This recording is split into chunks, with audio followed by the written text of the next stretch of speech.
pembicaraan itu beliau mengatakan penunggu ini lebih ampuh daripada bapaknya Eko maupun yang namanya Pak Ripman ini. Maka akhirnya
di kampung temanku bernama Eko terdapat sebuah pohon besar keramat yang itu adalah pohon beringin, di mana pada hari-hari tertentu selalu didatangi orang-orang justru dari luar kampung itu. Sepertinya orang-orang tersebut meminta sesuatu pada pohon tersebut. Masyarakat seputar di kampungnya si Eko ini sudah tahu bahwa ini adalah pohon yang tentunya bisa memberikan sesuatu permintaan dari para pengunjung-pengunjungnya. Walaupun di kampung Eko sendiri, warga di situ tidak pernah ada yang datang minta tolong ke pohon itu. Pohon ini memang pohon keramat, sehingga penduduk sekitar pun tidak berani seandainya melarang orang dari luar untuk berkunjung ke sini, ataupun juga pohon ini ditebang. Tidak ada yang berani, bahkan orang-orang yang dianggap di situ mempunyai ilmu linuwih pun juga melarang, tidak usah. Yang penting dari warga di kampung ini tidak ada yang mempercayainya.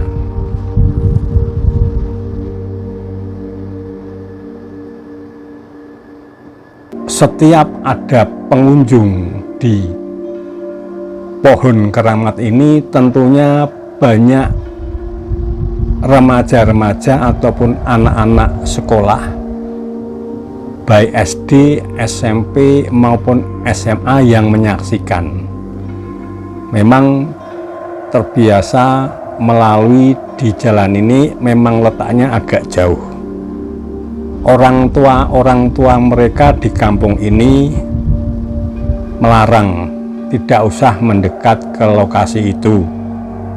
Kalaupun ada orang dari luar, biarkan saja. Demikian kata para orang tua dari anak-anak di wilayah kampung ini. Desa atau kampung ini memang berada dalam suatu lokasi sepertinya seperti di pegunungan dalam perkebunan pohon, namun memang terletak pohon besar ini di belakang pabrik, yang dimana pabrik ini menghadap jalannya di sebaliknya, sehingga tidak pernah terlihat dari pabrik ini pun bahwa di belakangnya ada pohon besar yang mungkin dikeramatkan oleh sebagian orang-orang tertentu. Dari setiap yang dilewati atau ketika anak-anak banyak yang melihat, bahkan yang anak-anak SD, SMP maupun SMA, lama-kelamaan namanya dasar anak-anak timbul keinginan untuk mengetahui pohon tersebut pohon apa.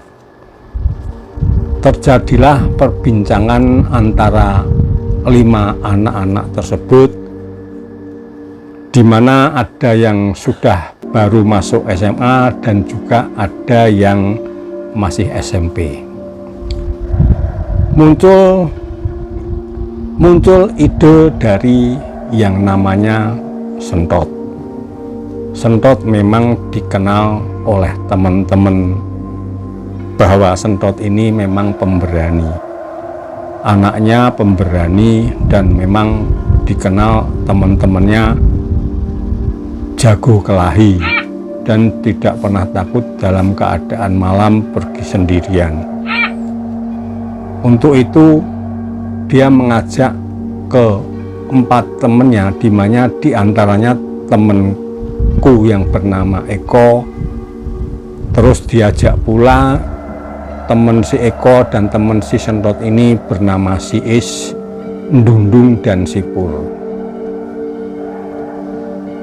Sentot, Eko, si Is dan Ndundung sudah duduk di bangku SMA, barusan saja masuk, sedangkan Sipur masih di SMP kelas 2. Ngomong-ngomong rembuk-rembuk, akhirnya dimulai oleh si sentot bahwa mengajak ke teman-temannya, yuk ke sana, lihat, enggak apa-apa, ora ono sing medeni, tidak apa-apa, tidak ada yang menakutkan. Pohon kok membuat takut? Tentunya tidak. Yuk kita coba. Memang kelima anak-anak ini sering melihat, berusaha melihat, ngintip apa kegiatan-kegiatan orang-orang di situ. Banyak kegiatan itu dilakukan seperti semedi, karena di situ memang ada tikar yang sudah tersedia, entah yang menyediakan siapa. Yang jelas kalau orang desa sini tidak menyediakan, dan itu biasanya digunakan untuk duduk. Dan karena anak-anak ini sering mengintip, melihat bahwa banyak dari masing-masingnya dengan posisi masing-masing dari tiap yang datang. Tibalah waktu di mana mencari hari. Anak-anak tersebut sepakat akan melihat bersama-sama. Tadinya yang Sipur tidak berani karena memang anak ini masih kelas SMP. Namun dengan diberi keyakinan oleh sentot, maka akhirnya jadi berani, karena keingintahuan dari anak pun Sipur ini juga besar. Yoh wis yo, ora popo, tidak apa-apa, kita coba ke sana. Kebetulan pada hari itu tidak ada kunjungan dari luar, dan anak-anak tersebut, namanya anak-anak, iseng-iseng saja. Mereka membawa yang seperti orang-orang bawa itu, ada semacam sesajen. Namun sesajen ini diisi sembarangan. Ada yang diisi tai ayam, ada yang diisi tai kambing, persil-persil itu, dan juga ada yang diisi tai kebu. Kata sentot, enggak apa-apa, biar setannya ketawa, katanya. Dan kalau dikasih ini tidak ada yang berani, kata sentot meyakinkan teman-temannya. Akhirnya berlima mereka ke lokasi tersebut, dan karena memang tidak ada yang datang pengunjung, mereka berlima duduk di tikar, dan sentot menyuruh Sipur untuk memberikan sesajen-sesajen versi mereka tadi untuk ditaruh di depan pohon keramat tersebut. Beberapa saat tidak terjadi apa-apa, situasi seperti biasa saja, dan kembali Sentot bilang, "Loh, tidak apa-apa toh? Ternyata padahal kita udah cukup lama di sini," kata Sentot. Maka si Eko dan juga teman-teman yang lain mengangguk. "Oh iya ya." Demikian kata si anak-anak itu. Timbul keyakinan mereka bahwa pohon ini tidak apa-apa. Namun ketika seputar 1 jam dari tadi memberikan sesajian, tiba-tiba ada suara dari atas pohon tersebut, ketawa yang sangat mengerikan. Anak-anak kaget, semuanya pada kaget, namun semuanya tidak bisa lari. Seperti tertegun dan muncullah sosok yang sangat besar. Yang pertama kali yang diraih adalah Sipur, di mana Sipur diangkat dan ditaruh di atas pohon. Selanjutnya Dundung kelihatan sudah seperti orang kesurupan, di mana tergeletak dengan mata yang melotot-lotot. Sangat mengerikan, dengan teriak-teriak tidak karuan. Selanjutnya juga si Is, kondisi yang sama. Aku sedikit bisa mundur karena aku sendiri pernah melihat orang tuaku melakukan seperti ini ketika ada sesuatu yang mengganggu di rumah ataupun di jalan. Aku mundur dan selalu mendengarkan kata bapakku untuk tenang menghadapi seperti ini walaupun aku baru kelas 1 SMA. Si Eko ini memang lebih daripada sebenarnya dari Sentot, namun cuma diam, tidak pernah berkata apa-apa.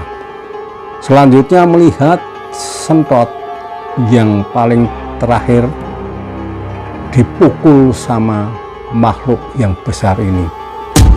Sepertinya ada gada besar berwarna hitam langsung dipukulkan di kepala Sentot. Namun Sentotnya tidak pingsan. Dia katakan, "Kowe yo sing marah-marahi rene."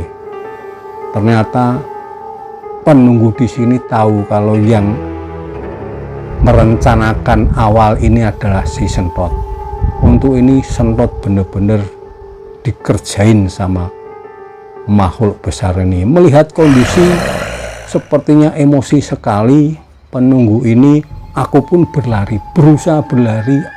Aku pulang ke rumah dengan sedikit tergopoh-gopoh, bahkan celanaku sendiri sudah basah terkencing-kencing. Aku temui bapak, ditemui bapak si Eko. Eko menemui bapaknya karena Eko ini memang seperti tadi saya katakan, dia memang sebenarnya punya kelebihan dari teman-teman yang lain. Bapaknya si Eko mengatakan, "Ono apa li? Ada apa li?" Pak, di pohon keramat itu Pak, di pohon keramat teman-teman pada kesurupan." "Wah, wis dikandhani ora entuk rono, malah dorono." Akhirnya bapaknya si Eko ini beserta Eko langsung menuju ke sana. Itu juga terdengar dari ibunya si Eko ketika datang. "Kowe rak usah melu, kowe dikene wae. Kamu di sini saja." Bapaknya Eko sampai di tempat lokasi. Akhirnya aku melihat dari kejauhan karena ojo batas sampai 10 meter. Maksudnya di sini saja jarak 10 meter, jangan maju lagi. Aku menyaksikannya. Bapakku bersila, duduk bersila, dan sepertinya seperti orang semedi di mana tangan kedua telapak tangan ini diletakkan di depan dada. Selanjutnya ada komunikasi gemuruh seperti suara petir dan seperti suara gemuruh yang tidak karuan terjadi. Sebentar ketika terjadi pergumulan, Bapak si Eko ini langsung terlempar ke belakang, berdiri lagi, duduk lagi posisinya seperti tadi bersila. Tiba-tiba sepertinya Bapak si Eko itu kewalahan, namun tetap bertahan dan terjadi perbincangan, sepertinya ada bahasa-bahasa tertentu yang aku sendiri tidak tahu. Kembali terlempar lagi bapaknya si Eko. Si Eko pun jadi ketakutan. Waduh, bapakku kok seperti ini. Setelah itu tiba datang bernama Pak Redman. Pak Redman itu biasa sering ke rumah bapak dari si Eko ini dan sering bicara-bicara tentang hal-hal yang seperti itu. Tiba-tiba Pak Redman ini berada di depannya bapaknya si Eko, duduk dengan posisi sama, sedangkan bapaknya si Eko sudah juga duduk.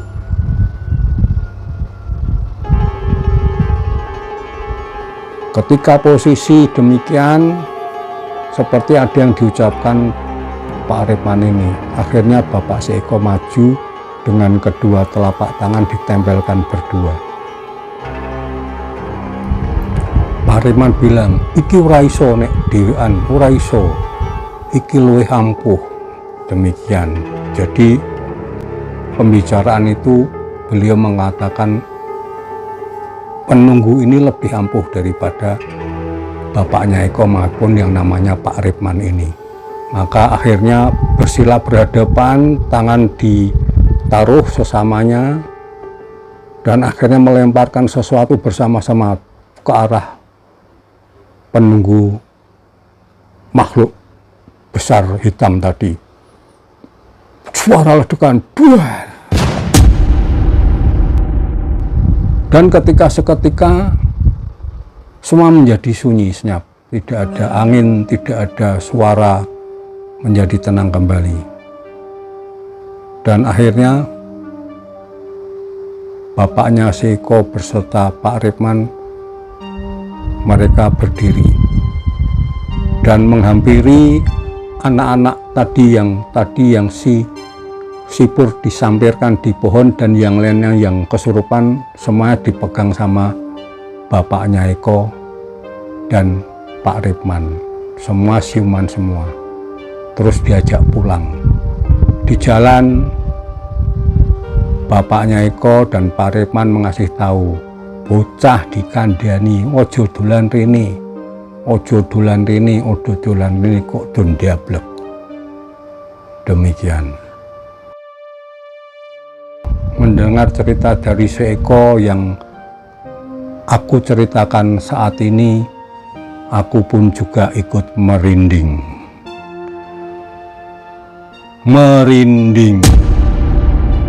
Tunggu cerita Mas Horizon de Costa selanjutnya. Selamat malam, salam hororisasi.